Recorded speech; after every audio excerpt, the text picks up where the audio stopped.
대승기준론 마명보살 세상을 건진 대비의 부처님께 귀의하나이다.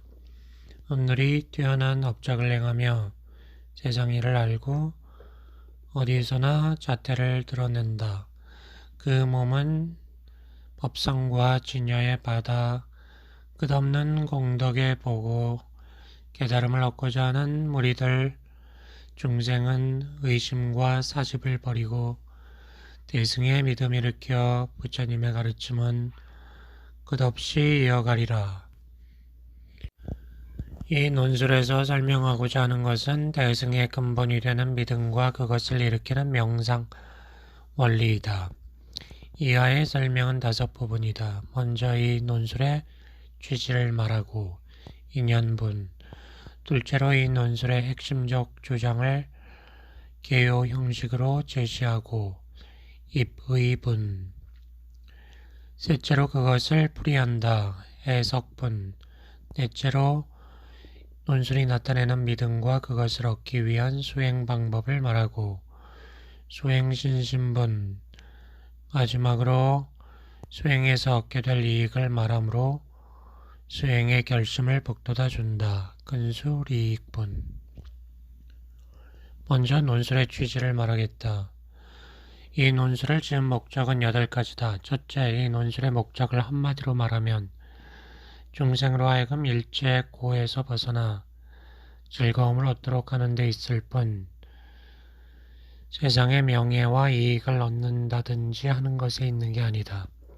둘째로 이 논술의 목적은 열애의 가르침의 참뜻이 근본적으로 어디에 있는가를 풀이함으로써 중생으로 하여금 그것을 알아 그릇된 견해에 빠지는 일이 없도록 하는 데 있다. 셋째, 마하야나의 가르침에 합당한 자질을 상당히 갖춘 중생으로 하여금 가르침에 확고한 신념을 가지고 물러섬이 없도록 하는 데에 있다. 넷째, 그 자질을 충분히 갖추지 못한 자들로 하여금 마하야나의 믿음을 닫고 익히도록 하는 데 있다. 다섯째, 악업의 장애를 지워버리는 길을 보여줌으로써 착한 마음을 북돋고 교만한 마음을 멀리하여 사악의 그물에서 벗어나도록 하는 데 있다. 여섯째, 사념의 정지와 본질의 통찰을 닫고 익히는 방법을 지관을 닫고 익히는 방법을 보여줌으로써 어리석은 자들과 이승의 수행자들이 가지기 쉬운 그릇된 마음을 잡아주는 데 있다. 일곱째, 생각을 잔인하게 하는 길을 보여줌으로써 사람들로 하여금 부처 앞에 다시 태어나서 물러섬이 없도록 하는 데 있다. 여덟째, 수행의 이점을 들어 사람들로 하여금 정진하도록 하는 데에 있다. 이 논술에 취급된 내용은 경전에 자세하게 설명되어 있는데도 그것을 다시 설명할 필요가 있는가? 물론 그것은 설명되어 있으나 사람들의 자질과 실행 능력은 동일하지 않고 경전 수용 방식에도 차이가 있다. 열애가 있었을 때는 사람들의 능력이 뛰어나고 가르침을 베푸는 사람 또한 모든 면에서 권위를 가지고 있었다. 깨달음을 얻은 당사자의 입에서 나오는 가르침은 일사불란하여 사람들은 누구나 그것을 받아들였다.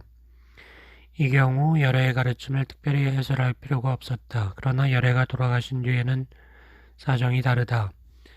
사람 중에는 여러 사람의 말을 듣고 혼자이므로 열애 가르침을 이해할 수 있는 사람, 역시 혼자이므로 조금만 듣고도 많이 이해하는 사람이 있는가 하면 혼자서는 이해할 힘이 없고 다른 사람의 말을 듣고서야 이해하는 사람도 있다. 물론 사람 중에는 장황한 설명을 되풀이해 듣는 것을 싫어하면서 그것보다는 다란이처럼 많은 내용을 짧은 글에 요약해 놓은 설명을 더 좋아하는 사람도 있다. 이같이 이 논술은 열애의 크고 깊은 가르침과 뜻을 포괄적으로 요약함으로써 그것을 필요로 하는 사람에게 참고되게 하기 위해서 집필된 것이다. 이제 논술의 주장을 제시하겠다. 마하야나는 두 가지로 설명할 수 있다. 큰 수레는 뭘 가리키는가 하는 것이요. 그것을 어째서 큰 수레라 부르는가 하는 것이다. 첫째로 큰 수레라고 하는 것은 중생의 마음을 가리킨다. 이 마음은 일체의 경험적 사실과 초경험적 관념을 포괄한다. 마하야나에 관한 일체의 교설은 오로지 마음과 관련되어 있다. 마음은 실제와 현상, 진여와 생멸이라는 두 측면에서 파악될 수 있으며 실제의 측면은 마하야나의 본체, 그리고 현상의 측면은 마하야나의 본체의 외적 표현으로서의 양상, 자체상과 기능, 용을 나타낸다. 둘째로 큰 수레라는 이름의 의미는 세 가지로 말할 수 있다. 첫째, 마하야나의 본체가 크다는 뜻이다. 최대, 마하야나의 본체는 모든 것을 포괄하는 오직 하나의 실체로서 거기에는 구분이나 증감이 없다. 둘째는 마하야나의 양상이 크다는 것이다. 상대, 마하야나는 열애장 속에 모든 훌륭한 성질과 공덕을 갖추고 있다. 셋째, 마하야나의 기능이 크다는 것이다. 용대, 마하야나는 경험적, 초경험적 세계의 모든 좋은 인과응보를 만들어낼 수 있다. 큰 수레라는 말에서 수레는 모든 부처가 본래 타고 있는 것이며 모든 수행자가 그것을 타고 열애의 땅으로 간다는 뜻을 나타낸다. 이상으로 논술의 개요를 마치고 이제 해설하겠다. 해설은 세 부분으로 되어 있다. 첫째, 마하야나의 가르침의 올바른 뜻을 제시하는 것이요. 둘째, 그것에 관한 일반적 오해를 바로잡는 것이요.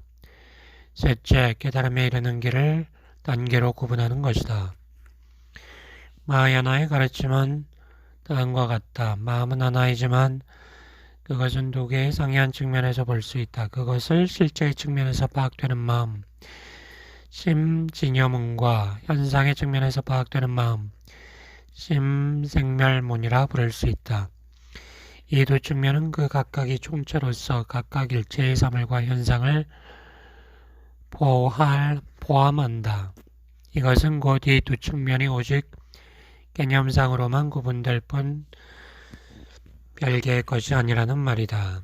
실제 측면에서 파악되는 심진여의 마음은 오직 하나의 실제, 일체의 사물과 현상을 포괄하는 본체를 가리킨다. 이것이 마음의 본성, 심성이다. 그러므로 마음은 본성에 있어서는 시작도 끝도 없고 거기에는 구분도 변화도 없다. 사물이 차별로 나타나는 것은 오직 우리의 망념작용에 의해서이다. 만약 우리가 상념을 버릴 수 있다면 우리가 지각하는 대상 그리고 그 대상이 나타내는 상이한 성질도 없어진다. 그러므로 모든 사물과 현상은 원래의 모습에 있어서는 종본 기래 이 차원에서는 말로 형용할 수도 이름 붙일 수도 생각을 품을 수도 없다. 실제 측면에서 파악되는 마음은 일체 구분이 배제된 절대의 평등 세계이며 그것은 변화를 겪는 일도 파괴되는 일도 없다. 그것은 오직 하나인 마음, 일심일 뿐이며 이런 뜻에서 그것을 참으로 그러한 것, 진여라고 부른다. 일체의 언어적 기술은 실체를 지칭하는 것이 아닌 헛된 이름에 지나지 않는다. 그것은 오직 상념에 파악되는 것을 그려낼 뿐이며 따라서 언서를 통하여 참으로 그러한 것에 도달한다는 것은 있을 수가 없다. 참으로 그러하다는 말조차도 무엇인가의 양상을 기술하는 것이며 참으로 그러한 것에는 그와 같이 기술될 수 있는 양상이 없다. 그러므로 참으로 그러한 것, 진여라는 말은 말할 수 없는 것을 말하는 것이며 말로서 말을 없애려는 것, 인원, 유언과 같다. 진여의 세계에는 부정할 것도 긍정할 것도 없다. 모든 것이 여실하고 모든 것이 동일하게 여실하다. 그 세계는 언어로 기술할 수도 없고 생각을 뿜을 수도 없다. 만일 진여라는 것이 그런 것이라면 어떻게 중생이 그것을 수순하여 받아들일 수 있으며 그 경지로 들어갈 수 있는가, 득입할 수 있는가? 비록 우리가 모든 것을 언어로 기술하지만 사실상 언어로 기술될 수 있는 것은 아무것도 없다는 것을 아는 것. 비록 우리가 모든 것에 관하여 상념을 뿜지만 상념을 뿜을 수 있는 것은 아무것도 없다는 것을 아는 것. 이것이 진여를 받아들이는 것이며 상념에서 벗어나는 것. 이것이 곧 그 경지에 들어가는 것이다. 진여를 언어로 규정하는 방식에는 두 가지가 있다. 하나는 빈 것 그대로, 여실공. 또 하나는 비지 않은 것 그대로, 여실불공이다. 빈 것 그대로 라고 말할 때에는 그것이 가장 궁극적인 의미에서 있는 그대로의 모습을 나타낸다는 뜻이고, 비지 않은 것 그대로라고 말할 때는 그 속에 모든 깨끗한 성질과 훌륭한 공덕이 갖추어져 있다는 뜻이 강조된다. 진여가 빈 것이라고 말하는 것은 그것이 원래 현상계에서 지각되는 대상과는 차원을 달리한다는 것이다. 그것은 모든 사물의 상이한 성질 또는 양상에서 벗어나 있고 양념을 초월해 있다. 진여는 그 본성이 다음과 같다. 양상이 있는 것도 아니고 없는 것도 아니고 양상 있음이 아닌 것도 아니요 양상 없음이 아닌 것도 아니며 양상 있음과 없음을 동시에 나타나는 것도 아니라는 것.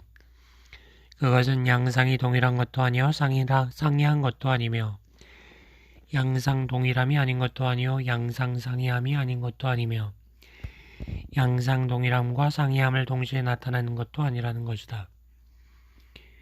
모든 중생은 상념을 가지고 있고 상념에 의해서만 일체 사물을 분간한다. 그들의 마음이 진여에 일치할 수 없는 것은 당연하다.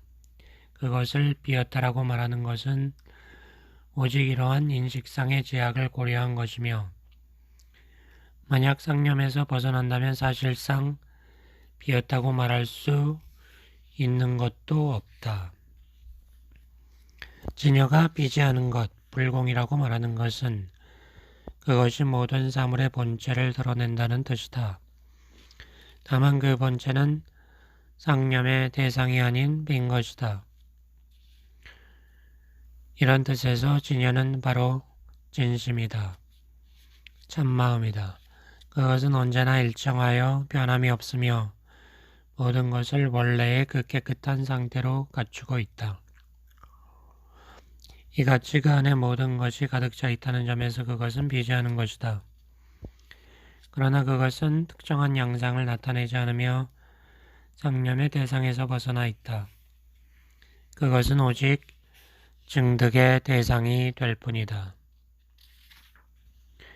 현상의 측면에서 파악되는 마음, 심생멸이라는 것은 이른바 열애장을 근거로 하여 전개되는 일체의 정신작용, 생멸심을 일컫는다. 열애장은 실제 불생불멸과 현상, 생멸이라는 마음의 두 측면이 동일하지도 상이하지도 않은 상태로 결합되어 있는 것을 가리킨다. 열애장은 그 심리적인 측면에서 파악될 때 아르야식이라고 한다. 아르야식은 모든 사물과 현상을 포괄하며 모든 사물과 현상을 만들어낸다. 아르야식은 깨달음과 깨닫지 못함이라는 두 가지 상호 관련된 측면으로 이루어져 있다. 깨달음이라는 것은 상념에서 벗어난 상태로서의 마음의 본체, 심체와 그 상태에 도달하는 과정을 일컫는다. 상념에서 벗어난 상태를 언어로 기술하자면 그것은 온 세상에 미치지 않는 곳이 없는 허공과 같은 것이라 말할 수 있다. 깨달음에서는 모든 사물이 하나의 양상을 띠며 이 점에서 그것은 일체의 구분이 배제된 진여 그 자체로서의 열애의 몸, 열애 평등법신 그것이다. 이와 같이 깨달음이 진여 그 자체로서의 열애의 몸, 바로 그것이라는 점을 강조할 때 깨달음의 본체, 본각이라는 용어가 사용된다. 다시 말하면 깨달음의 본체는 깨달음의 과정, 시각과 대비되지만 깨달음의 과정과 깨달음의 본체는 그것이 지칭하는 깨달음의 상태에 있어서는 동일하다. 깨닫지 못함, 불각은 깨달음의 본체를 상정할 때 그것과의 대비에 의해서 성립하며 깨달음의 과정은 깨닫지 못함에서 깨달음으로 나간다는 뜻을 나타낸다. 마음의 근원, 심원에까지 이르는 깨달음을 완전한 깨달음, 구경각이라고 하고 마음의 근원에까지 이르지 못하는 깨달음을 불완전한 깨달음, 비구경각이라 한다. 이로부터 다음과 같은 말을 할 수 있다. 가령 범부가 자신이 이전에 품었던 생각이 나쁜 결과를 가져왔다는 것을 알고 다시는 그런 생각을 하지 않게 멸상되었다고 하자. 이것도 어떤 의미에서는 깨달음이 아닌 것은 아니지만 그것은 깨닫지 못함, 불각에 속한다. 약간의 통찰을 얻은 이승의 수행자 또는 본격적인 수행에 첫 발을 내디딘 수행자가 자신이 현재 가지고 있는 상념이 다음 순간에 변한다는 것을 깨달아 그런 가변적인 상념, 이상을 버렸다고 하자. 이것은 감각적 지각과 집착에 마음이 얽매이지 않게 된 상태로서 이것을 비상적 깨달음, 상이각이라고 부른다. 또한 법신의 경지를 향하는 수행자가 변화하는 사물의 제1성에 관한 자신의 상념이 언젠가는 그릇되리라는 것을 깨달아 그런 항구적 상념을 주상을 버렸다고 하자. 이것은 개념적 사고의 본질을 파악한 상태로서 이것을 개념적 깨달음, 수분각이라고 부른다. 그러나 수행의 단계를 끝까지 올라가서 자신에게 허용된 모든 방편을 동원하여 한순간 생각으로 진열을 마주보게 된 수행자는 마음에 일어나는 최초의 발단, 심초기가 부질없다는 것을 깨닫는다. 이제 그의 마음에는 의도 자체, 초상, 생상이 작용하지 않는다. 이것은 마음의 가장 원초적인 동기, 미세념이 사라져서 마음의 본성 그 자체, 심성, 다시 말하면 항구여일하게 불변하는 마음을 유지할 수 있는 상태로서 이것을 궁극적 깨달음, 구경각이라 한다. 중생이 상념 없는 상태를 통찰할 수 있다면 그는 이미 부처의 지혜로 나아가고 있다는 경전의 말은 이것을 나타내고 있다. 앞에서 마음이 일어난다, 심기라는 표현을 썼지만 우리는 마음이 일어나는 그 최초의 발단, 초상이라는 것을 알 방법이 없다. 그 최초의 발달을 안다는 것은 그것에 뒤따르는 모든 상념을 버린 상태에 있다는 것을 의미한다. 중생이 깨달음에 이르지 못했다고 말하는 것은 바로 그들이 이 상태에 이르지 못했다는 뜻이다. 중생은 본래 끝없이 계속되는 상념에 얽매여 있으며 벗어나는 법이 없다. 그런 의미에서 무시무명이라는 말을 쓴다. 상념을 버린다는 것은 곧 마음의 네 가지 양상, 사상, 즉 마음이 동요하는 것, 마음이 일정 기간을 일정한 방식으로 파악하는 것, 마음이 이때까지와는 다른 방식으로 사물을 파악하는 것, 대상이 지각에서 사라지는 것, 이멸을 사상을 아는 것이다. 그러나 상념을 버리는 것은 한 가지 상태를 가리키는 것이며 따라서 깨달음의 과정이라는 것도 사실상 여러 단계로 구분되는 것이 아니다. 마음의 네 가지 양상은 동시에 일어나며 따로 일어나는 게 아니다. 깨달음, 마음의 네 가지 양상에서 벗어나는 것은 원래 한 가지 동일한 깨달음의 상태를 나타낸다. 깨달음의 본체를 상념에 의해서 규정하자면 그것은 두 가지 측면에서 기술될 수 있다. 한 측면에서 보면 본각은 순수한 지혜, 지정이요. 또 한 측면에서 보면 그것은 신비스러운 업적, 불사의 업이다. 깨달음이 순수한 지혜를 나타낸다고 하는 것은 다음과 같은 뜻이다. 즉 깨닫지 못한 사람이 오랫동안 진여의 훈습을 받아 수행하면서 자신에게 허용된 방편을 최대한 활용하면 아려야식, 화합식의 작용과 그 이후에 계속되는 모든 정신작용을 버리고 그 마음이 진여를 구현하게 된다. 순수한 지혜라는 것은 이 상태를 가리킨다. 그러나 일체의 정신작용이 없어진 이 상태가 순수한 지혜를 나타낸다는 것을 어떻게 설명할 수 있는가? 현상계에서 일어나는 일체의 정신작용, 심식지상은 모두 무명에서 빚어진 것이다. 무명으로 말미암아 나타나는 그러한 정신작용, 무명지상은 깨달음과 각성과 별개의 것으로 존재하는 것이 아니며 깨뜨릴 수 있는 것이 아니고 깨뜨릴 수 없는 것도 아니다. 바닷물은 바람이 원인이 되어 파도를 일으킨다. 파도를 두고 생각하면 물과 바람은 떨어져서 존재하지 않는다. 그러나 물 그 자체에 움직이는 성질이 있는 것은 아니다. 바람이 그치면 물의 움직임이 그치지만 그렇다고 해서 이것이 물의 성질까지 없애버리는 것은 아니다. 마찬가지로 중생은 원래 깨끗한 마음, 청정심을 가지고 있지만 무명이라는 바람이 거기에 파도를 일으키는 것이다. 마음과 무명은 형상을 가지고 있는 것이 아니며 별개의 실제로 존재하는 것도 아니다.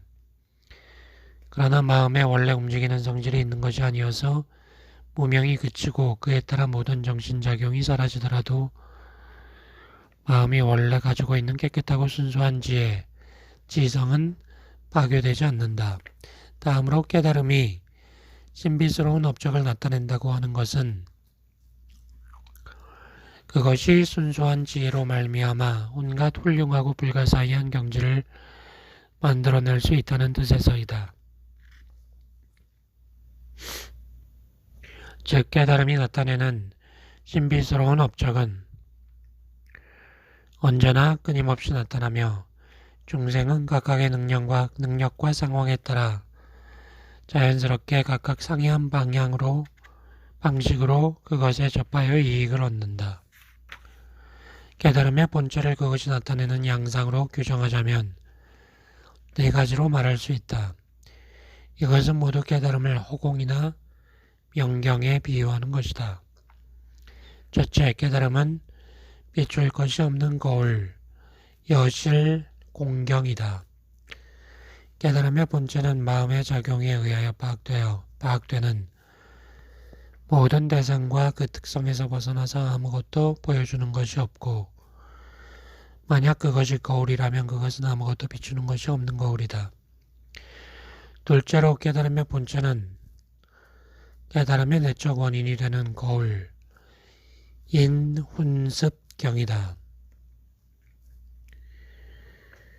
이것은 비지하는 것 그대로인 진여를 반영한다. 그 거울에는 모든 사물과 현상이 나타나 있으며 하나도 들어오거나 나가는 것이 없고 없어지거나 깨뜨려지는 것이 없다. 깨달음은 언제나 하나인 마음 일심과 머물러 있다. 거기에는 모든 사물과 현상이 바로 있는 그대로 진실이며 어떤 상념도 그것에 물을 들일 수 없다. 그것은 움직임이 없는 지혜의 본체, 지체이다.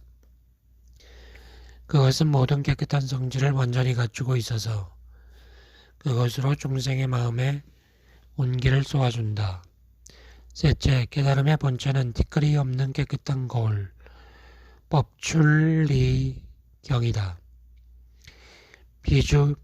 비지하는 것 그대로인 진여가 순수한 지혜를 나타내는 것과 같이 깨달음은 번뇌와 지식이라는 장애, 무명으로 인한 상념이 완전히 배제된 순수하고 선명한 진리를 나타낸다.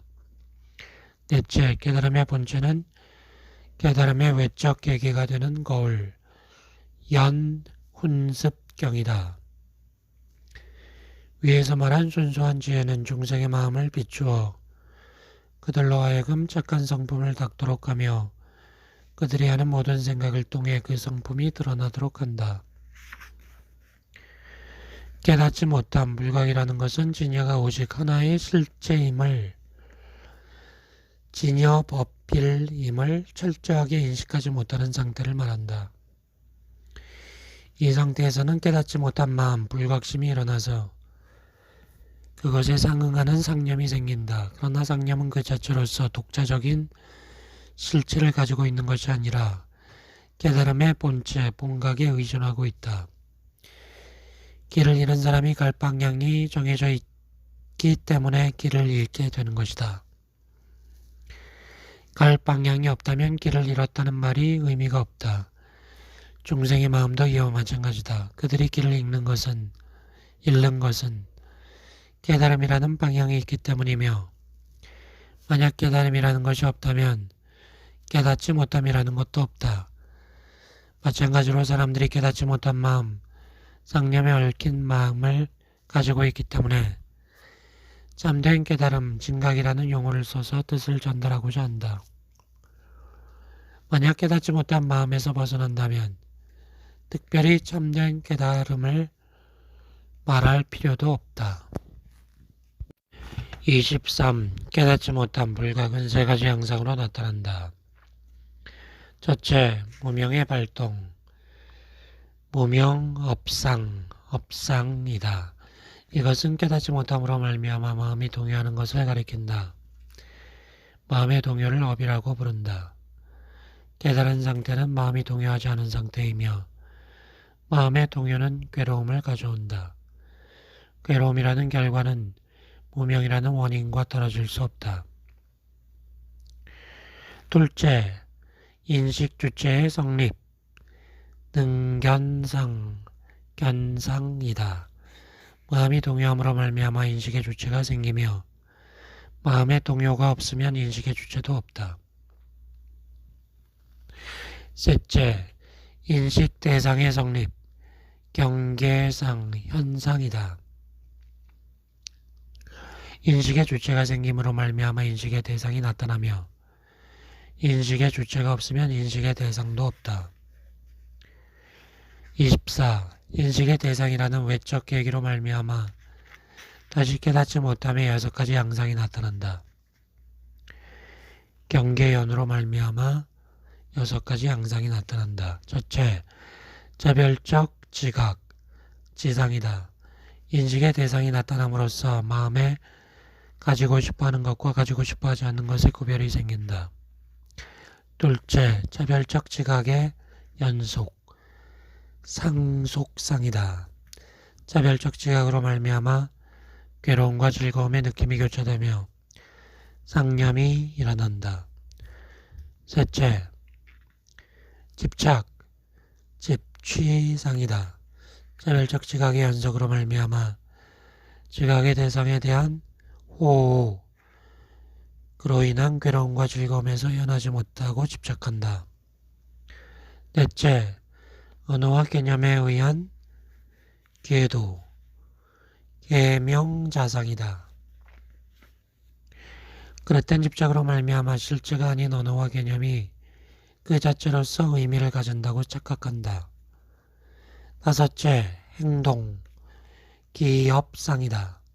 공허한 언어와 개념의 사용으로 말미암아 그 의미를 추구하고 그것에 집착하면서 갖가지 행위를 한다. 여섯째, 행위로 인한 괴로움의 유발, 업격고상이다. 행위로 말미암아 그 결과를 겪게 되고 얽매이게 된다. 일체의 상념과 그 대상은 무명을 원인으로 하여 생기며 일체 상념과 그 대상은 모두 깨닫지 못함의 양상, 불각상이라는 것이다. 다음으로 깨달음과 깨닫지 못함의 관계는 두 가지로 말할 수 있다. 하나는 양자가 동일하다는 것이요, 또 하나는 다르다는 것이다. 첫째, 깨달음과 깨닫지 못함이 동일하다는 것은 여러 가지 종류의 질그릇이 모두 원래는 흙이었던 것과 같다.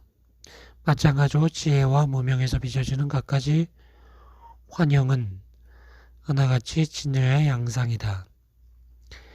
그리하여 경전의 모든 중생은 원래 열반에 들어가 있다. 부처의 깨달음을 일컫는 보리의 법은 우리가 제정하거나 개정할 수 있는 법정과 같은 것이 아니다. 그것은 밖에서 얻을 수 있는 것이 아니다라고 한 것은 진여의 이와 같은 의미를 나타낸다. 물론 깨달음의 지혜, 보리는 가시적 형체를 가지고 있는 것이 아니다. 가시적 형체는 오직 깨달음에 이르지 못한 마음이 만들어내는 환영이다. 지혜의 외적 표현은 순수한 지혜와는 구별되어야 한다. 올바른 깨달음의 지혜는 가시적 작용이 아니기 때문이다. 둘째, 깨달음과 깨닫지 못함이 다르다는 것은 여러 가지 종류의 질그릇이 각각 다른 질그릇인 것과 같다. 이와 마찬가지로 지혜와 무명에서 빚어지는 환영은 외적 표현에 있어서나 내적 상태에 있어서 차이가 있는 것이다.